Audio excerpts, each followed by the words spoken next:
Hello વિદ્યાર્થી મિત્રો, આજે આપણે ધોરણ 12 સાયન્સનું છઠ્ઠું ચેપ્ટર વિકલિતના ઉપયોગો એટલે કે એપ્લિકેશન્સ ઓફ ડેરિવેટિવ સ્ટાર્ટ કરવા જઈ રહ્યા છીએ. આ ચેપ્ટરની અંદર ટોટલ 3 વિભાગ છે.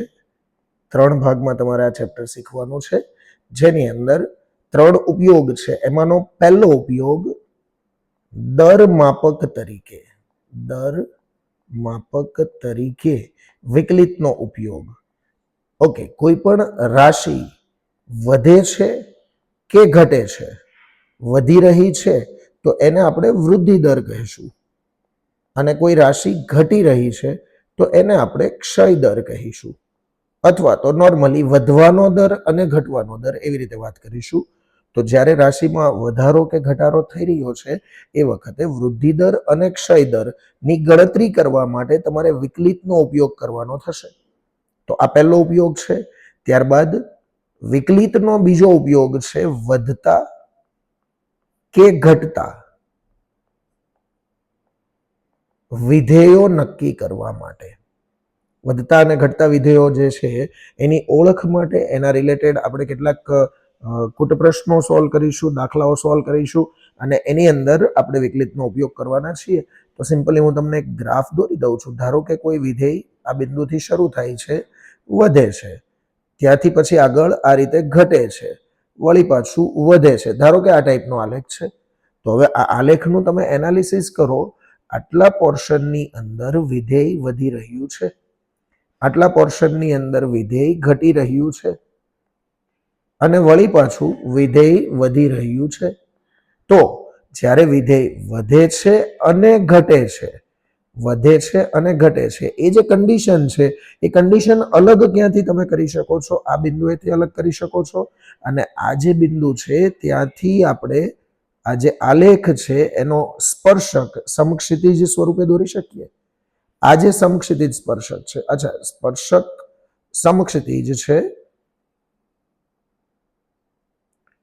સ્પર્શક સમક્ષિતિજ છે એટલે કે એનો ઢાળ 0 છે. કોઈ પણ સમક્ષિતિજ રેખાનો ઢાળ કેટલો થશે? 0. એટલે કે સ્પર્શકનો ઢાળ 0, ધેટ મીન્સ કે અહીંયા વિકલન 0 બને છે. ઓકે, એ સિવાય વધતું વિધેય હશે તો ઢાળ વધી રહ્યો છે, ધેટ મીન્સ કે f' વધતું હશે તો ત્યાં f' પોઝિટિવ હશે, અહીંયા f' નેગેટિવ હશે. તો આ રીતે આપણે ઉપયોગ કરીને વધતા કે ઘટતા વિધેયમાં વિકલિતનો ઉપયોગ કરીશું અને એની મદદથી દાખલાઓ ગણીશું. ચાલો, ત્યારબાદ આનો ત્રીજો ઉપયોગ છે મેક્સિમા અને મિનિમા. મેક્સિમા અને મિનિમા ફાઇન્ડ આઉટ કરવા માટે.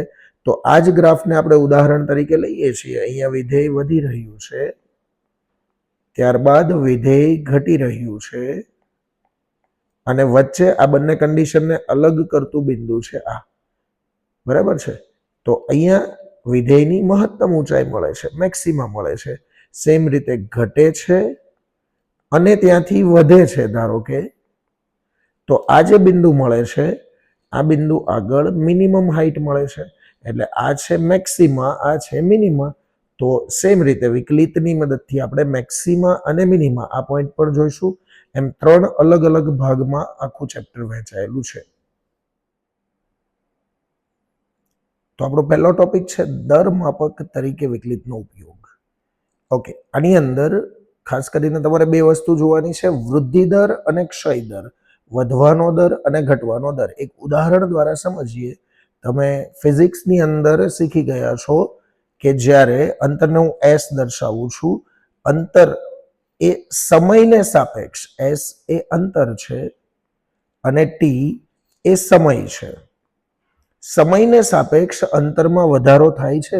કોઈ કણ અહીંયાથી ગતિ કરે છે, 1 સેકન્ડે આટલું અંતર કાપે છે, બીજી 1 સેકન્ડે વળી પાછું આટલું અંતર કાપે છે, ત્રીજી સેકન્ડે આટલું અંતર કાપે છે. તો અહીંયા t = 0 સેકન્ડ, t = 1, 2 અને 3. તો જેમ જેમ સમય વધે છે એમ એમ અંતરમાં પણ વધારો થતો જાય છે. એટલે સમયને સાપેક્ષ અંતરમાં વધારો થાય છે. તો ds/dt એ તમને પોઝિટિવ મળશે, જેને આપણે વૃદ્ધિ દર, વધવાનો દર કહીએ છીએ. અને ધારો કે આ અંતર કે કોઈ રાશિમાં ઘટાડો થઈ રહ્યો છે, એટલે કે ધારો કે રાશિ એસ જે છે એમાં સમયને સાપેક્ષ ઘટાડો થાય છે, એટલે કે ડીએસ બાય ડીટી જે છે એ તમને નેગેટિવ મળવાનું છે અને એને આપણે કહીએ છીએ ક્ષય દર, એટલે કે ઘટવાનો દર. તો આપણે એક વસ્તુ અહીંયાથી શીખી શકીએ કે જ્યારે વૃદ્ધિ દર છે ત્યારે વિકલિત પોઝિટિવ હશે અને ક્ષય દર છે, ઘટવાનો દર છે, ત્યારે નેગેટિવ હશે. એટલે એના માટે હું લખીશ y ને સાપેક્ષ x માં જો વધારો થાય તો dx બાય dy તમને પોઝિટિવ મળશે અને કેસ નંબર 2, જો ઘટાડો થાય તો dx બાય dy તમને નેગેટિવ મળશે. અચ્છા, dx બાય dy નો મતલબ શું થશે? y ને સાપેક્ષ x માં થતો ફેરફાર. જો એ ફેરફાર પોઝિટિવ છે તો વધારો થઈ રહ્યો હશે અને નેગેટિવ છે તો ઘટાડો થઈ રહ્યો હશે. આ જ વસ્તુ તમે ફિઝિક્સમાં શીખી ગયા છો કે જો વેગમાં વધારો થતો હોય તો એને આપણે પ્રવેગ કહીએ છીએ અને જો વેગમાં ઘટાડો થઈ રહ્યો હોય તો એને આપણે પ્રતિપ્રવેગ કહીએ છીએ. પ્રવેગ પોઝિટિવ લઈએ છીએ અને પ્રતિપ્રવેગ નેગેટિવ લઈએ છીએ. બરાબર? તો આ બે રીતે તમારે એનો ઉપયોગ કરવાનો આવશે. એમાં ઉદાહરણ નંબર 1 થી શરૂઆત કરીએ છીએ આપણે. ઉદાહરણ 1 ની રકમ કંઈક આવી છે.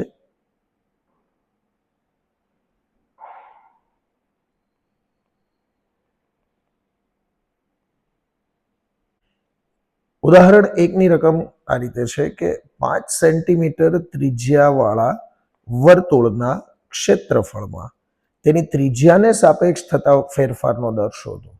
વર્તુળના ક્ષેત્રફળમાં વર્તુળની ત્રિજ્યાને સાપેક્ષ કેટલો ફેરફાર થાય છે. ઓકે, વર્તુળનું ક્ષેત્રફળ જે છે એને હું એ વડે દર્શાવું, એરિયા, અને એની જે ત્રિજ્યા છે એને હું સ્મોલ આર વડે દર્શાવું. તો ક્ષેત્રફળમાં ત્રિજ્યાને સાપેક્ષ થતો ફેરફાર એટલે કે ડીએ બાય ડીઆર, આ વસ્તુ આપણે મેળવવાની છે.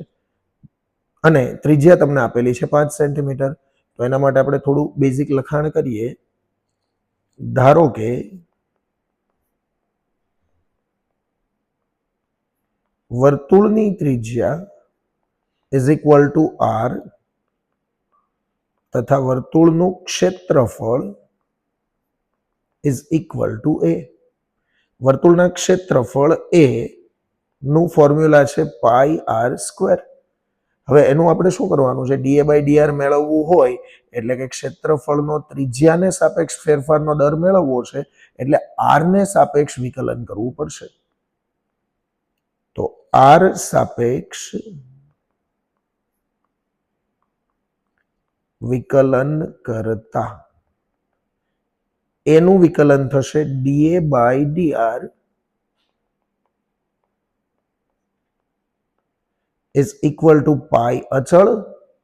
આ જે પાઈ છે એને મેં અચળ એઝ ઇટ ઇઝ લખેલો છે અને આર સ્ક્વેરનું મારે આર ને સાપેક્ષ વિકલન કરવું છે.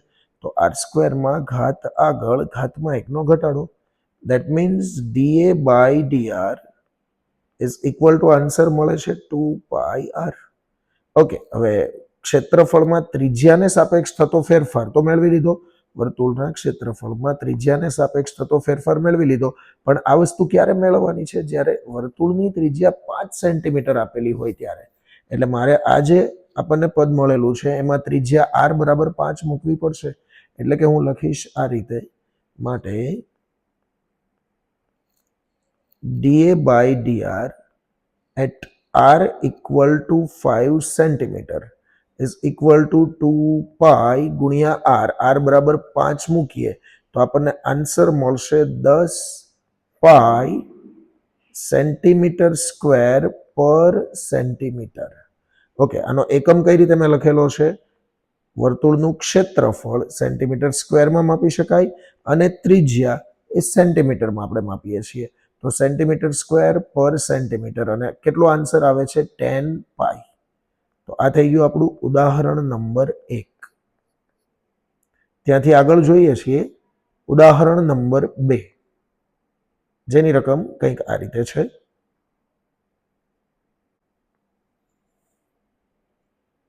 એક સમઘનનું કદ 9 સેન્ટીમીટર ક્યુબ પ્રતિ સેકન્ડ ના દરથી વધે છે, વધારો થઈ રહ્યો છે. એટલે આ જે સમઘનના કદનો વધારો છે એ પોઝિટિવ આવશે. વધે છે દેટ મીન્સ પોઝિટિવ. જ્યારે સમઘનની ઘનની ધારની લંબાઈ, અચ્છા અહીંયા ધારનો મતલબ થાય છે એની બાજુની લંબાઈ જ્યારે 10 સેન્ટીમીટર હોય ત્યારે તેના પૃષ્ઠફળનો વધવાનો દર શોધો. તમને કદ એટલે કે એના ઘનફળનો વધવાનો દર આપેલો છે અને પૃષ્ઠફળનો વધવાનો દર પૂછેલો છે. તો સૌથી પહેલા જે સમઘનની વાત કરેલી છે એના પૃષ્ઠફળ અને ઘનફળની વાત કરીએ આપણે. સૌથી પહેલા તો સમઘન એક હું ડ્રો કરું છું. ચલો, આ સમઘન થઈ ગયું. જેની સમઘન છે એટલે લંબાઈ, પહોળાઈ અને ઊંચાઈ બધું એક સમાન હશે, જેને આપણે x ધારીએ છીએ. ધારો કે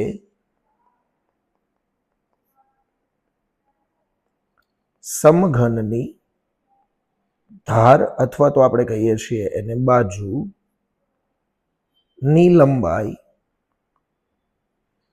is equal to x centimetre. ચાલો, તો સૌથી પહેલા સમઘનનું કદ એટલે કે ઘનફળ, વોલ્યુમ કેટલું થશે? લંબાઈ ગુણ્યા પહોળાઈ ગુણ્યા ઊંચાઈ, LBH. આ ટાઈપનું ફોર્મ્યુલા હતું. અને સમઘન છે એટલે આ ત્રણે સમાન છે, x into x that is equal to x cube. સમઘનનું ઘનફળ મળશે તમને x ક્યુબ.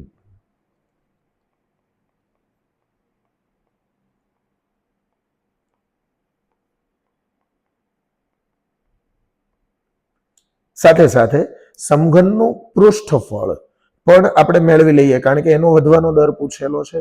તો પૃષ્ઠફળ એટલે સમઘનના જેટલા પણ પૃષ્ઠો છે, એની બાજુઓ છે, એના ક્ષેત્રફળનો સરવાળો.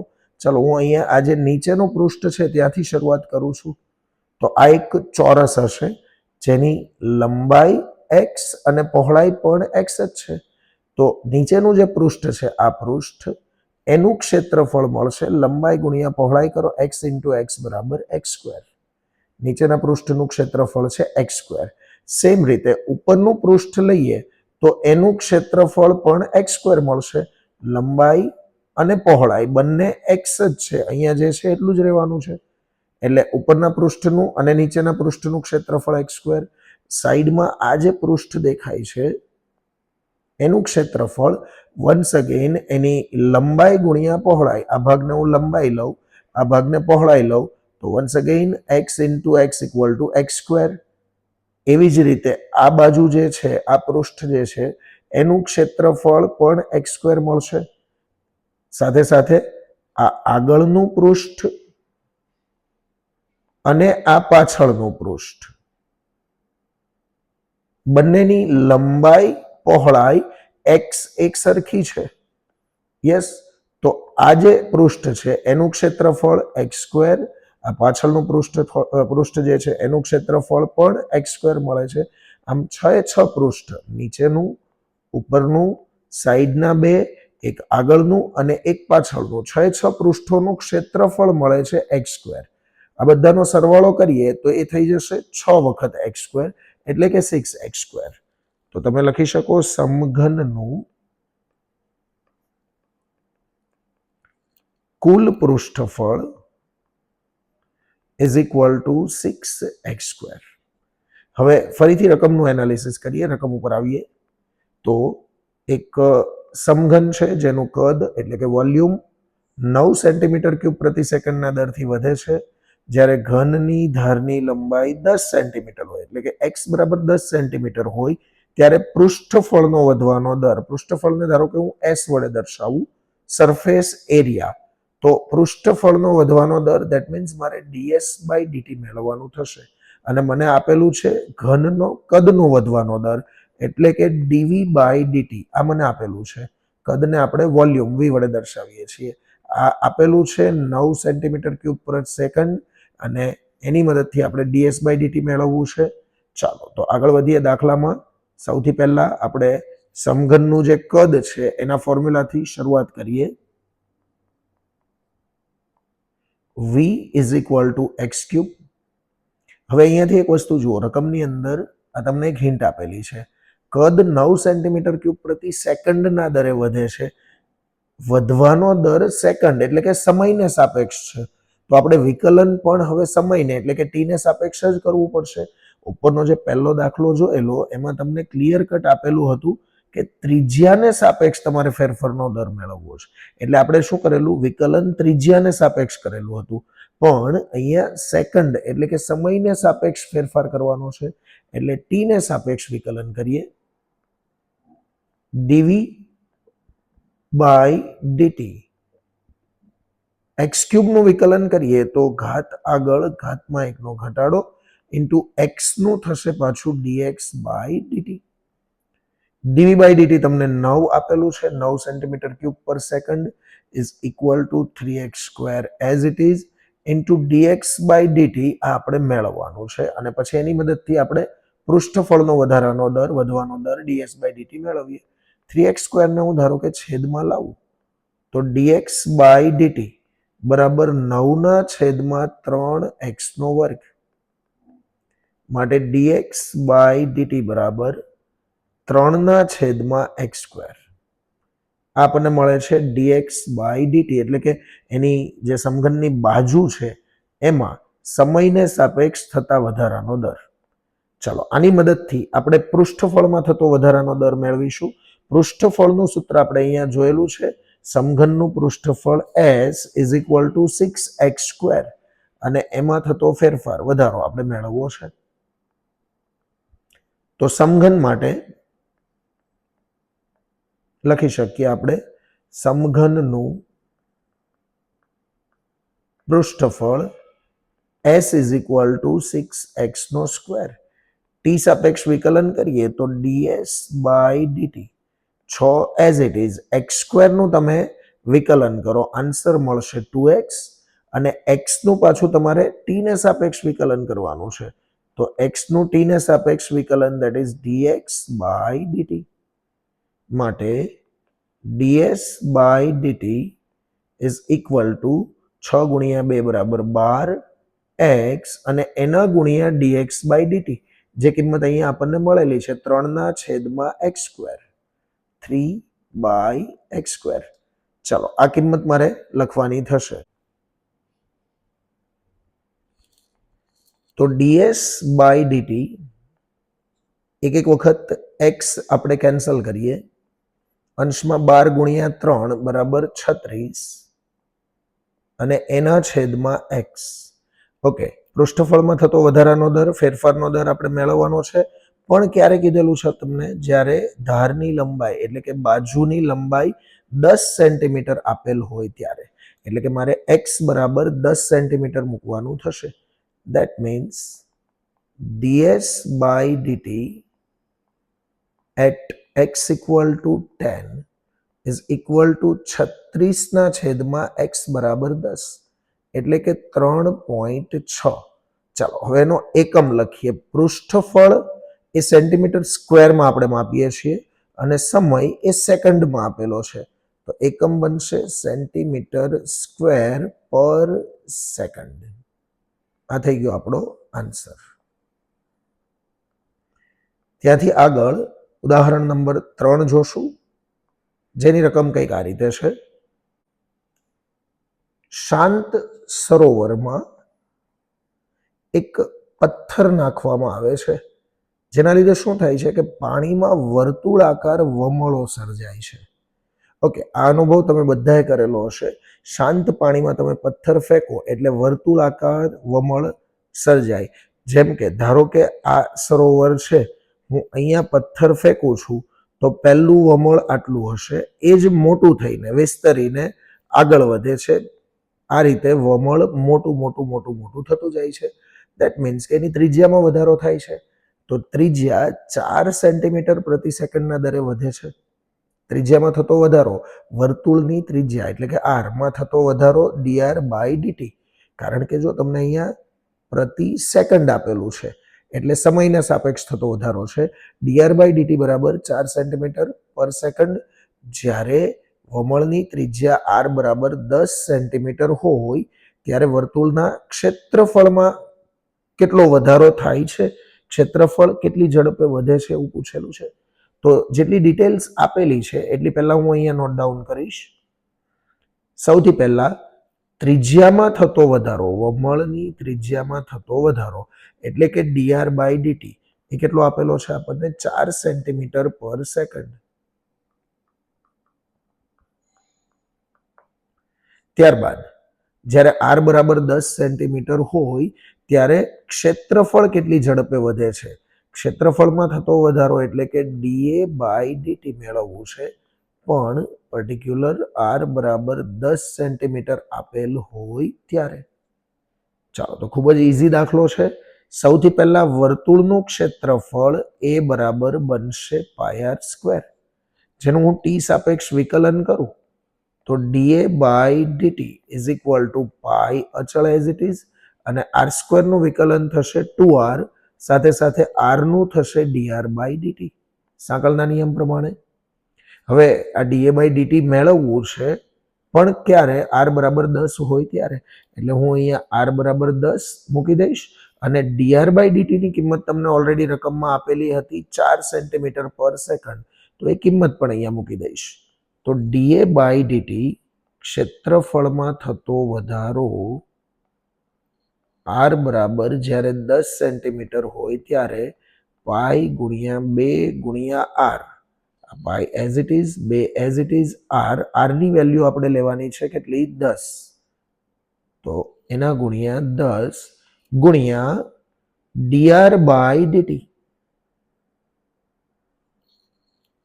dr/dt જેની વેલ્યુ છે 4 સેન્ટીમીટર પર સેકન્ડ.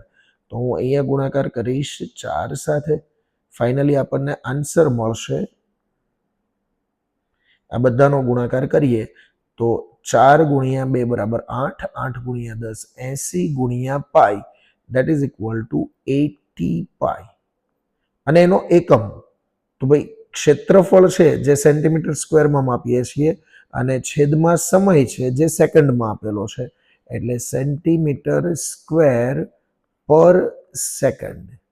માટે વર્તુળના ક્ષેત્રફળમાં થતો વધારો 80 પાઈ સેન્ટીમીટર સ્ક્વેર પર સેકન્ડ છે.